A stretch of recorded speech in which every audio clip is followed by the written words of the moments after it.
Welcome back, family, to another episode of Routed Up. I'm your co-host, Whittle 2K, along with my co-host, JMIK. How you doing today, good brother? Man, I'm doing good. I mean, my team on the bye, so I could just sit back and relax. I ain't really got to worry about nothing this week, man. Yeah, that's the best, man. When your team is on the bye, you can't lose. You could just hate watching teams that you don't like. So, yeah, that's always a beautiful thing. Um, we're in the home stretch of NFL season, which is great because the playoffs are around the corner, but uh the NFL season is almost to its end. Uh it's going to end a little faster for some of us, but not all. We got the playoffs to look forward to, but let's get into it, man. Thursday night football, we saw the Detroit Lions and the Green Bay Packers face off for the and second time this season. The Packers fall to the Detroit Lions. J Mick, what are your thoughts on the game? So I watched the game. I'm not surprised, man. Like, if people don't know, like, I picked the Lions to win that division. I haven't picked the Lions to go to the Super Bowl, so I'm not too surprised. Like, I think the issue with Green Bay to me, I mean, the defense is really good, but offensively, I don't like. They got a lot of wide receivers that I like, but they don't. To me, they don't have a wide receiver one, and I'm not saying that person's not on the roster. I think that person's on the roster, but like, like the core that they have, like someone got to step up and be that guy. Um, I mean, to me, it should be Jaden Reed. To me, that's just my opinion. But like, one of them guys got to step up.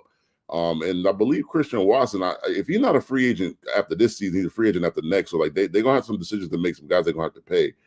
Um, but I wasn't surprised with the outcome. But what I didn't like, like the Lions side, like what I didn't like at the end of the game was like I thought from last year that Dan Campbell would have learned in certain situations, like you can't take risks in certain situations.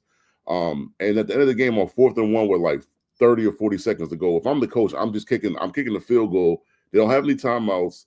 So I mean, like, and I get that the Lions defense is really hurt. But you got to expect your defense to be able to stand up for 30 seconds and like not let them go down the field to kick the game time field goal. And I just think like I mean, like I was texting my brother at the time. I was telling like this is gonna backfire in the playoffs, like because like chance like I mean you can't take chances like that because like Jared Goff on the play he fell. I mean, so I mean like they're lucky that he even got like the handoff to the running back. If you don't get the handoff to the running back and and the Packers touch him down, that's it. Like turnover on downs and they get the ball. So I mean, I still think they can get there, but I just think like there's certain times in the game where you can take risks, and there's certain times in the game, like we should not be taking risks. So Yeah, I'm in the same boat with you, bro. I do think that I did think the Lions were going to be a very good team. I actually picked Green Bay to win the division this year. And I thought that it was going to be the ascension finally of the North Dakota State product, Phoenix, Arizona product, Christian Watson, 6'4", 210. Like, I feel like, and he ran a 40 under 4.4. Like, I feel like when you have those, when you have that makeup of an athlete, and like, he's an insane athlete as well. I just thought that he would, take a step and assert himself. I agree with you when you say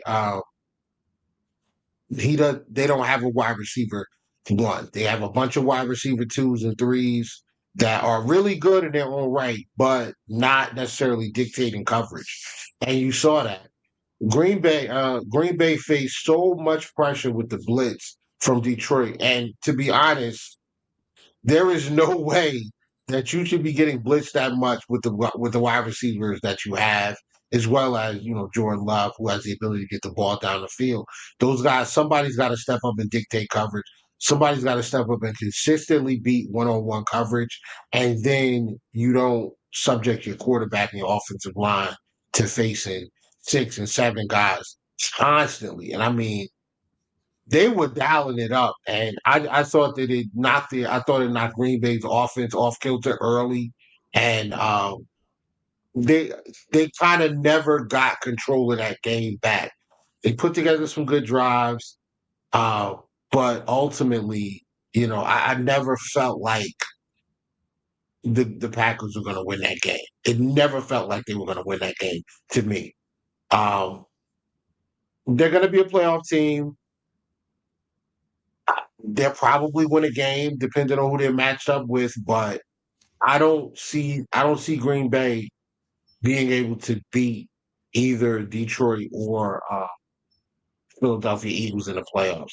And they're gonna have to run up against one of those teams at some point if they're gonna get to the Super Bowl or at least the NFC Championship game. They're going to have to run up against one of those teams, in my opinion. And hats off to the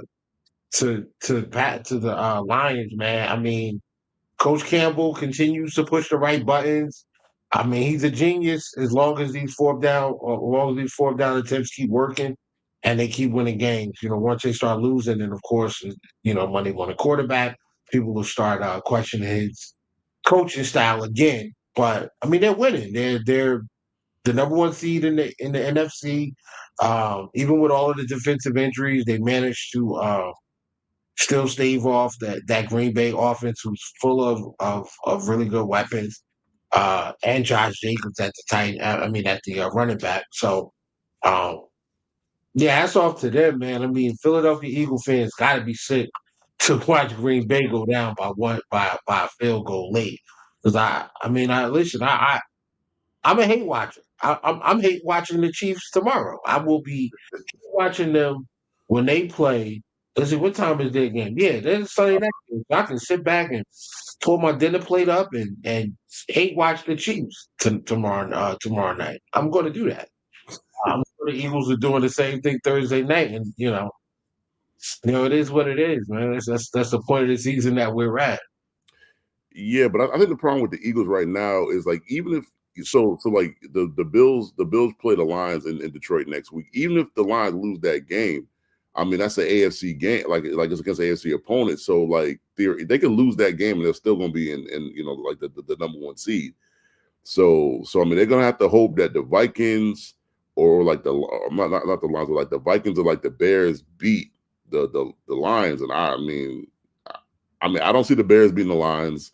The Vikings maybe, but I mean like their offense been kind of slowing down over the last about month or so. So I don't know. Like, yeah, I mean like the Lions might lose 2 games, but the problem is they'll still be in first place. So I don't know how that's gonna go for the Eagles. So Yeah, I mean, I think if anybody has a good shot at taking the Lions down outside of Buffalo, I think it would be the Vikings. I think the Vikings do what Jared Goff does not want to deal with, which is pressure right in his face. They're going to send it. Brian Flores is going to dial it up. He's going to dial it up in the first quarter. He's going to dial it up in the fourth quarter. He's going to consistently put pressure, and he's going to drop guys. From that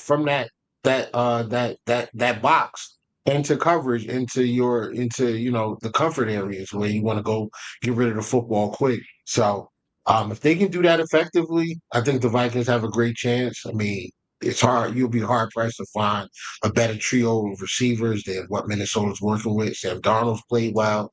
Um, maybe Aaron Jones to continue, can pick up where he was earlier in the season. We're running the football.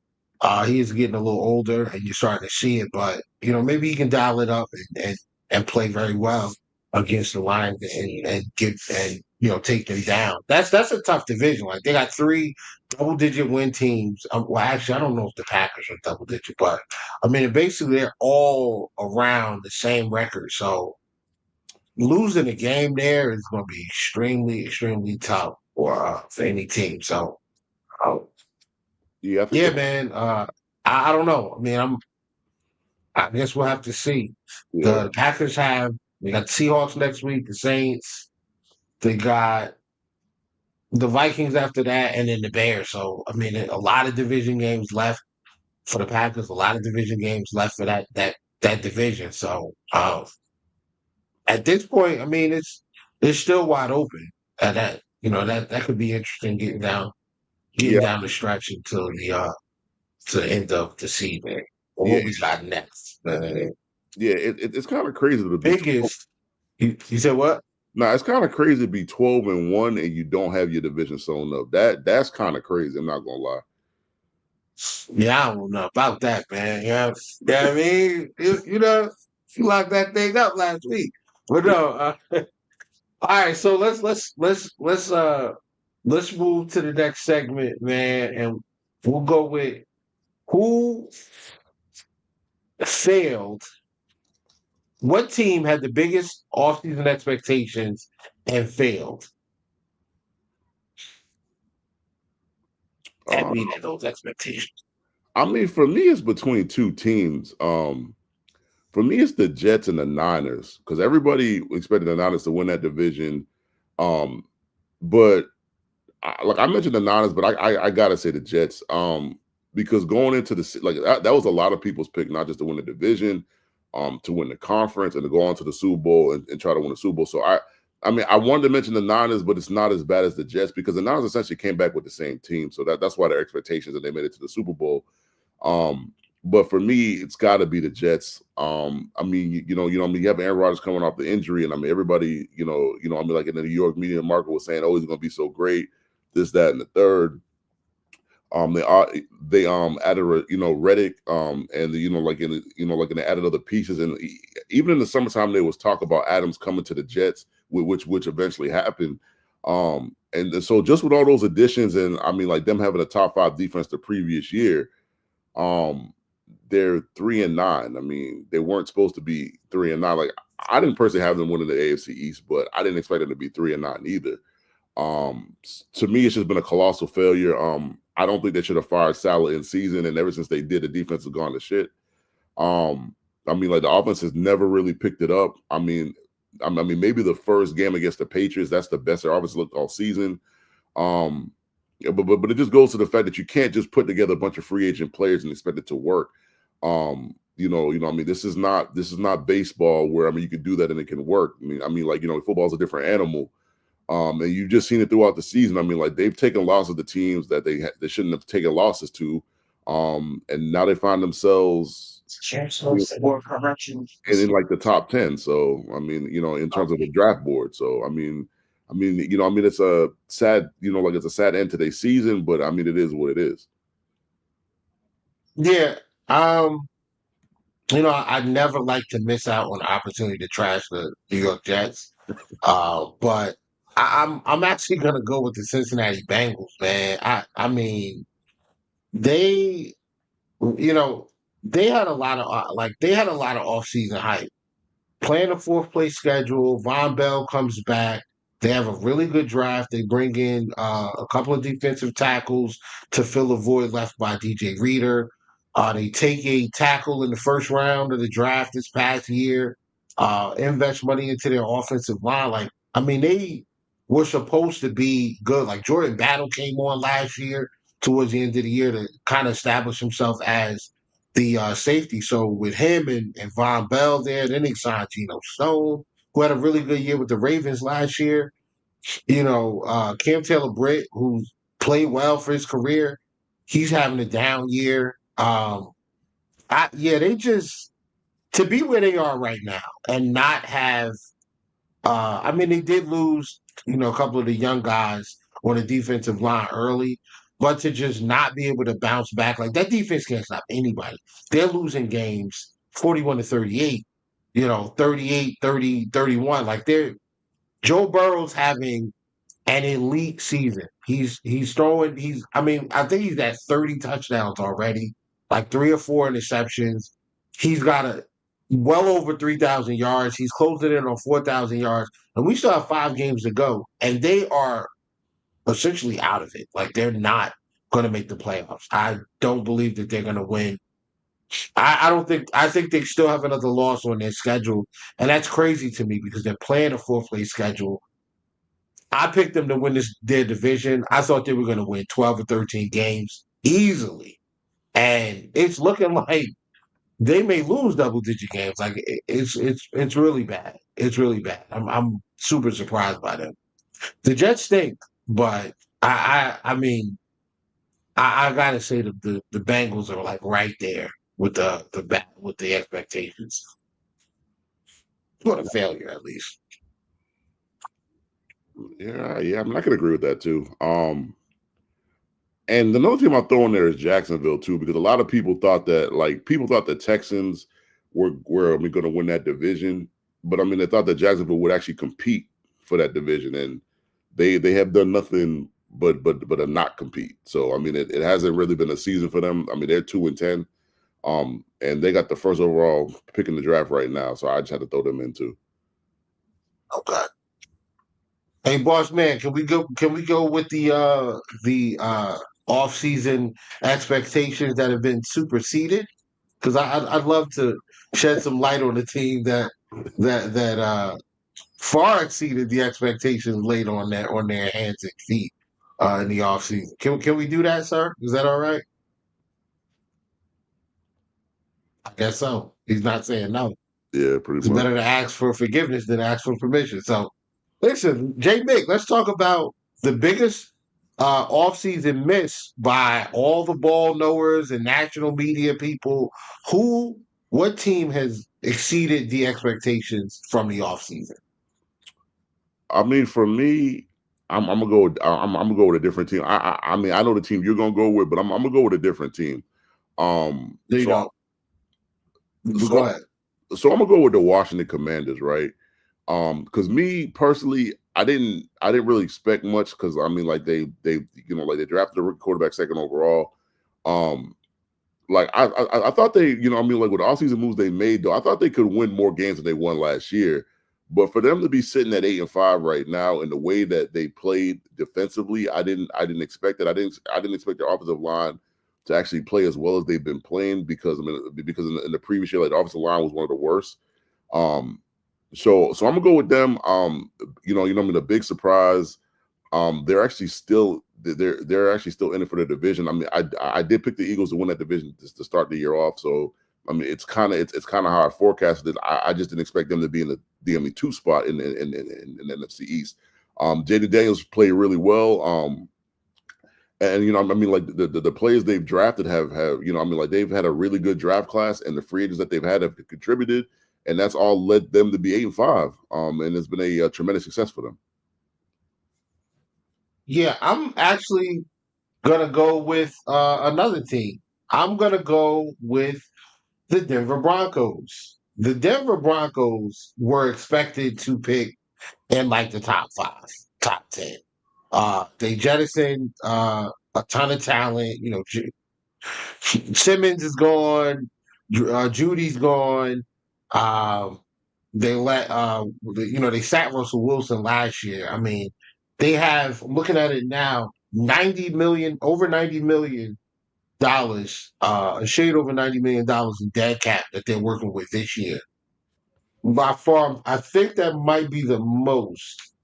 Yes, they have the most dead cap they're working with right now, and they're in the playoffs with a rookie Bo Nix, a quarterback who, when he was drafted, people looked at and said he's going to be the worst of the first round quarterback. And I mean, he's actually having a better season, in my opinion, than Jaden Daniels, and not I'm sorry, not Jaden Daniels, than Caleb Williams.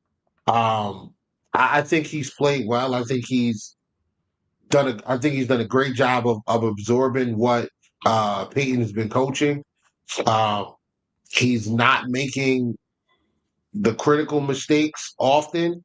He's improved over the season, and that defense is off the charts, man. I mean, we already knew about PS2. Not many people knew who Riley Moss was, and then when they saw him, they said, "Wow, white cornerback, he's going to get smoked." But they never watched him at Iowa. They didn't realize that Riley Moss was a dog. There's black in his family somewhere. I promise you. He is extremely quick. He's physical. He's a tough cover corner. I mean, if you want a good defensive player, just whoever's available at Iowa that year, you probably can take one of those guys, and they're going to make your roster and be some sort of contributor because they seem to continue to do that every year. Even the undrafted guys end up making rosters and contributing either on special teams or something. But Riley Moss is a dog. Nick Benito, who was a product of the trade when they traded Von Miller over to the Rams. Um, they drafted Nick Benito, one of those selections. Nick Benito's got double digit sacks. I mean, they brought in JFM from from the Jets to come in and play some inside and outside flex on that defensive line. He's having another strong season. Cortland Sutton's having a great year. They're using Marvin Mims. They're using Mims effectively. They're running the football. The offensive line has played well. Um, they're just doing a really good job. Like I think that they've exceeded the expectations that everybody had for them, and I mean their future is super bright going forward. But yeah, that was I like the you slid in the commanders thing. We gotta make the front office proud. Yeah, I appreciate that. That was nice. All right, let's go. Yeah. Let's go with game of the week. I mean, I feel like that already happened, but um, out of the slate remaining, what you got? For me, actually, I mean, like going through like the list of games this week. I mean, there are a lot of good matchups. But the one that stuck out to me is the Sunday night football matchup. It's the Chargers and the Chiefs, man. Chargers and the Chiefs. I mean, for those of y'all that don't know, like this matchup always goes down. It's always a one possession game. It always goes down to the wire. Even if the Chargers aren't good, the Chargers weren't even that great last year, but these games were still close. Um, and the Chiefs are not blowing anybody out. I mean, by any stretch of the imagination. I mean, like the last couple of weeks, like they played the Raiders and the Panthers, and those were one possession games that have went down to the wire. And to me, the Chargers are a much better team than the Raiders, and they're a much better team than the Panthers.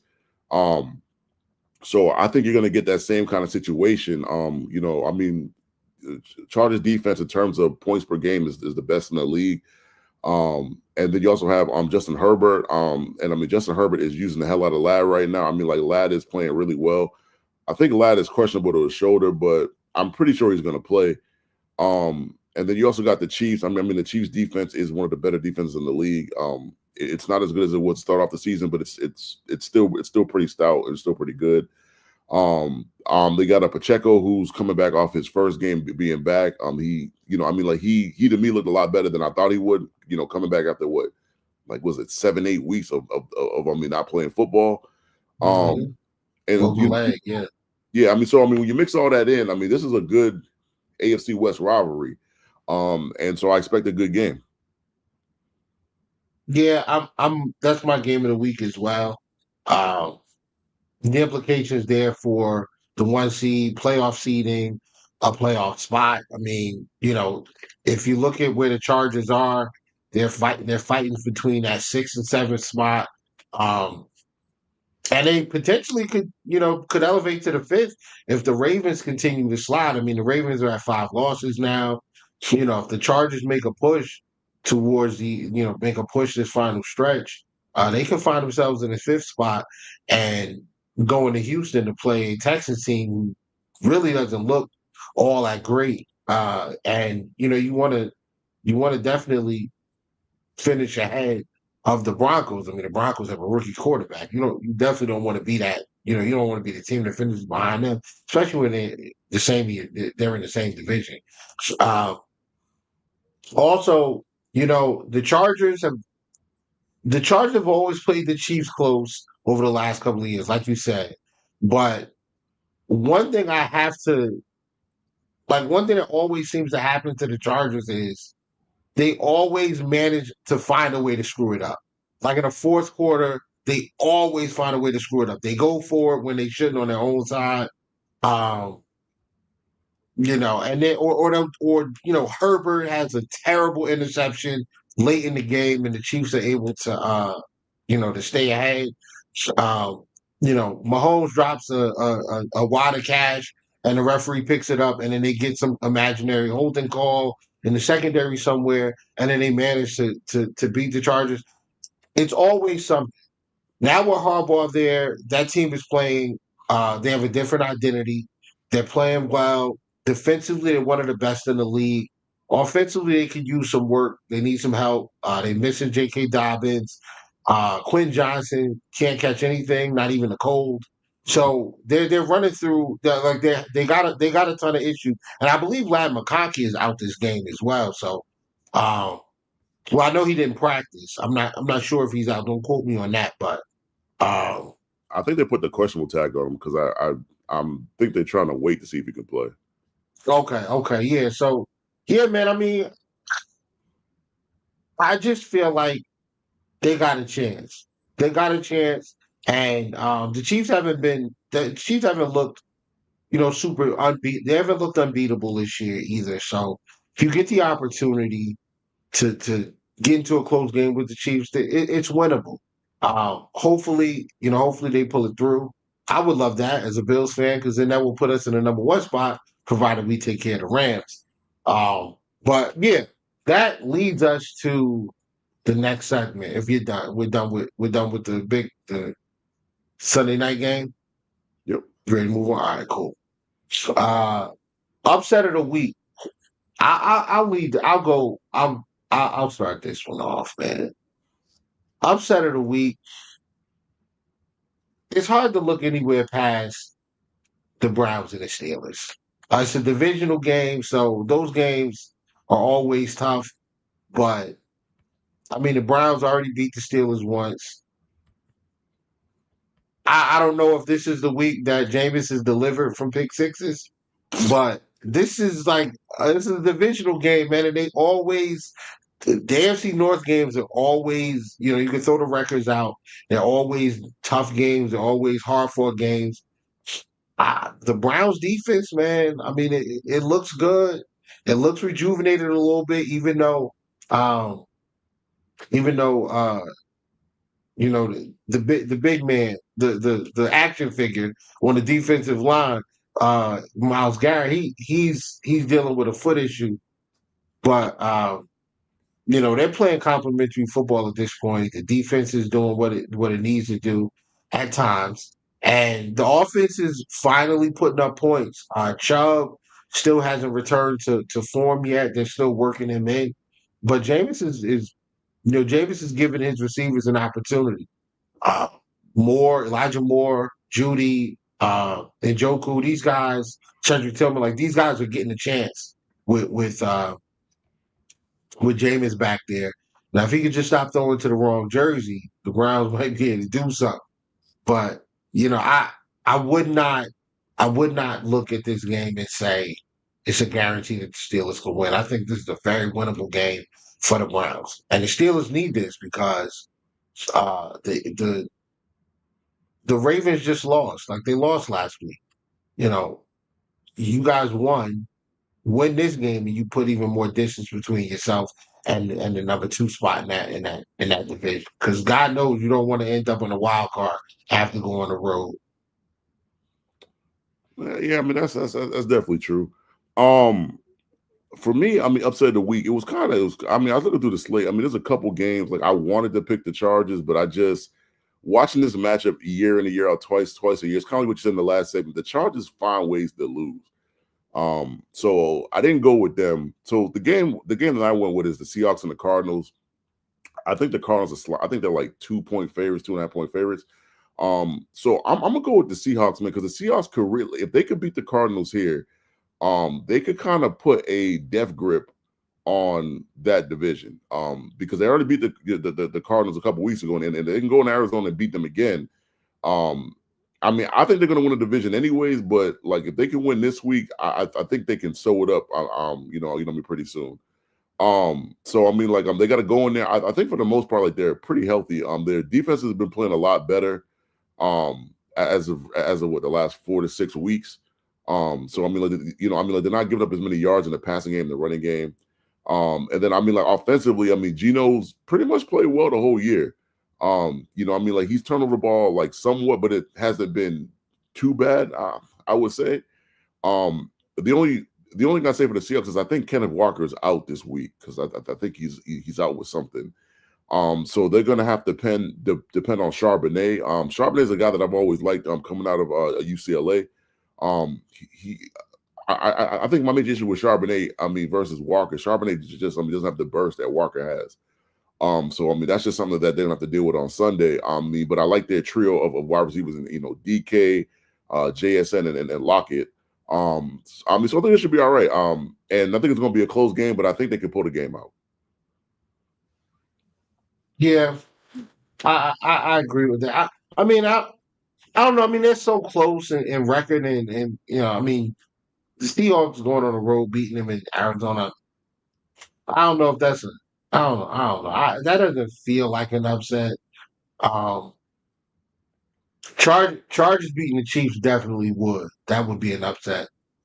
I looked at Bears 49ers, but the 49ers are so banged up, man. I feel like if they lose, it's kind of whatever because, they got all those injuries. When you think about Panthers Eagles, that screams hub to me. Screams hub. I'm gonna stop putting the Panthers on blowout alert because they've been playing really pretty well though. Like they haven't really gotten blown out in a while. I mean, they're actually playing the best they played all season. I mean, they're not winning games, but but the games are competitive and close. And so just the way the Eagles been playing, I mean, the Eagles been playing really well. But I mean, like someone brought to my attention a Eagles fan that the Eagles don't really score in the first quarter. So I mean, like the Eagles have a hard time starting up the offense at the beginning of the game. So I'm not sure that they're gonna blow the Panthers out. Okay. That game is in Philly. I personally think I personally think that they're going to call Bryce Young everything under the sun outside of a child of God as he's walking in there. That's a tough environment to play in, man.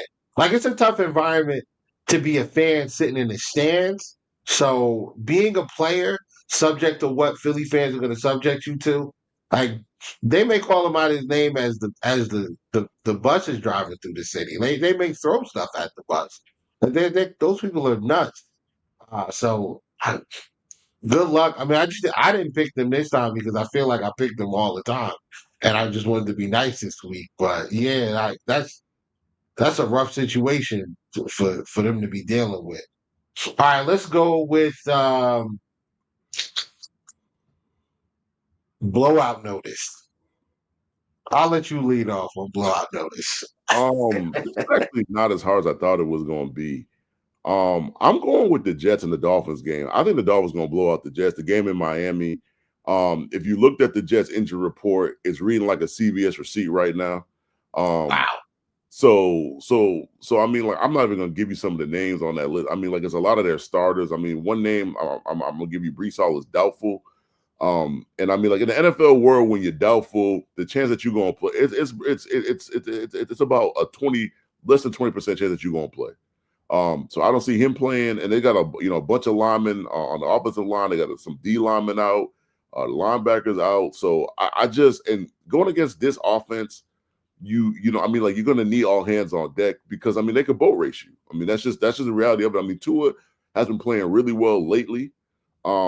Games in Miami, I mean, like, that's always a tough place to play for like the division. I mean, for most of us in the division at least. And the Dolphins are pretty much healthy. I mean, the Dolphins have been able to run the ball. They've been getting Waddle into the offense more. I mean, Tyreek Hill's kind of having a down year. So I mean, he hasn't performed at the level that he performed last year, but I don't think that's going to make much of a difference. And let's just face it.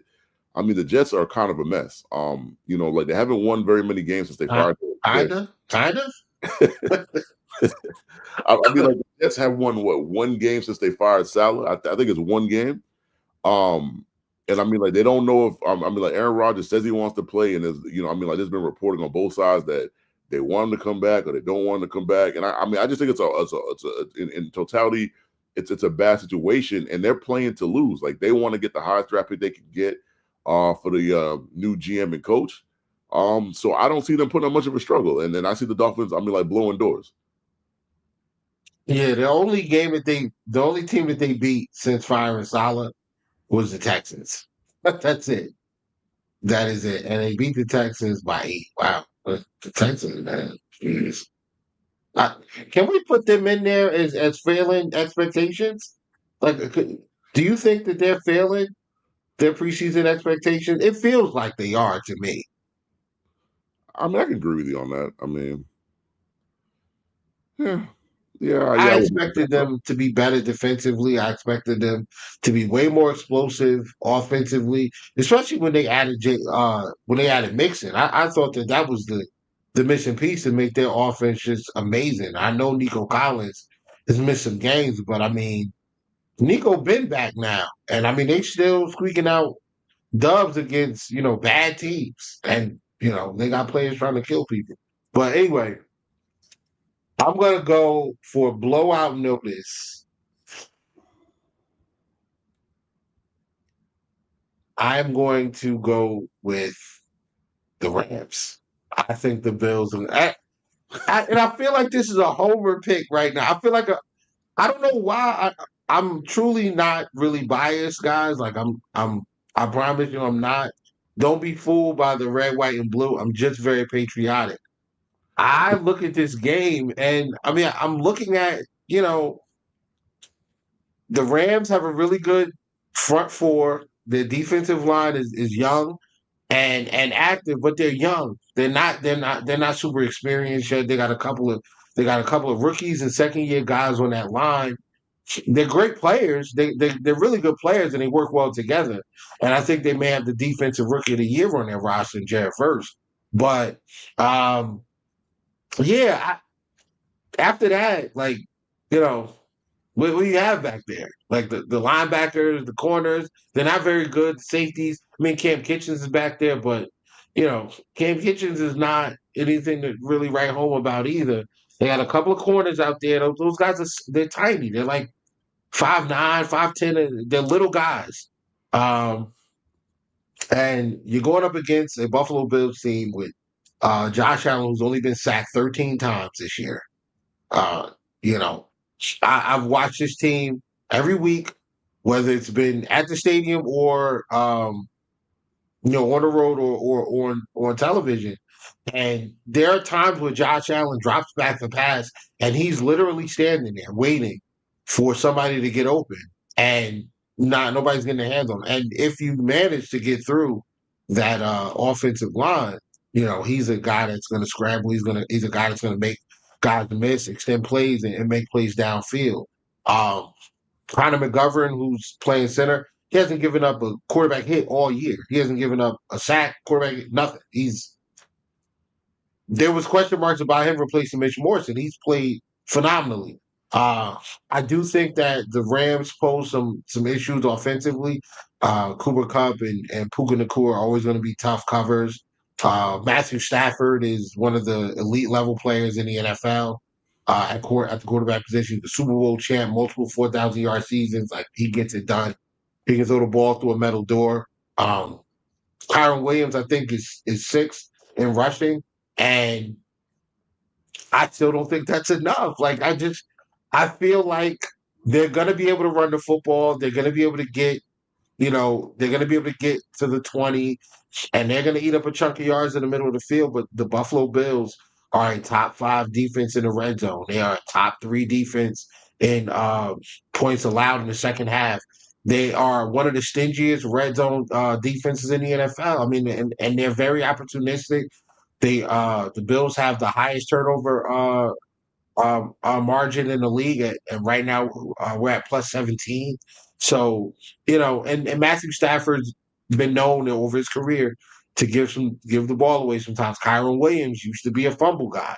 I think he has 5 fumbles already this year. So those things to me, that's a recipe for you gonna get blown out. Like I mean, it just feels like the Bills are rolling. They're playing great football.